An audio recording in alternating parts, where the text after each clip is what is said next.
Did you know that 9 people are killed and more than 1,000 people are injured in crashes involving a distracted driver in the US alone? It only takes 3 seconds after a driver becomes distracted for a crash to occur. The first thing I will talk about is what distracted driving is, and the second thing I will talk about is the statistics behind distracted driving, and the final thing I want to touch on is how you can prevent distracted driving. Distracted driving is more than just texting. It is any form of distraction while you are driving. Distracted driving is the practice of driving a motor vehicle while distracted, usually by a cell phone or a mobile device. There are 3 different types of distracted driving, those being visual, manual, and cognitive. Visual distracted driving is when you take your eyes off of the road.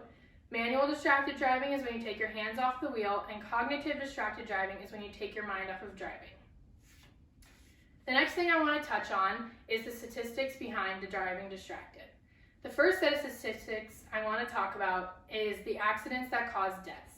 The CDC claims that driving takes 9 lives a day in the US alone. In 2019, distracted driving was reported a factor in 8.5% of all fatal motor vehicle crashes reported by the NHTSA. The next set of statistics I want to go over are the accidents that cause injuries. The NHTSA data states that more than 1,000 people are injured daily in crashes with at least one distracted driver alone in the United States. In 2015, there was an estimated 391,000 people injured in crashes involving a distracted driver reported by Crash Stats. The next thing I want to move into is how you can prevent distracted driving. The first way to prevent distracted driving is in the use of education. The community of accredited online schools stated that educating young school kids on what distracted driving is and how it happens is a good way to prevent it. Ways schools can do this is by offering a driver ed class.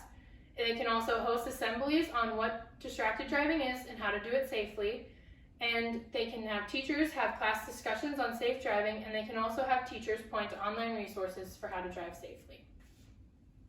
Another way to prevent distracted driving is by using your time management wisely. You can do this by setting more time before you leave and when you are getting ready, so you have a little gap before you get in the car to do any short tasks that you might need to do to prevent doing them behind the wheel.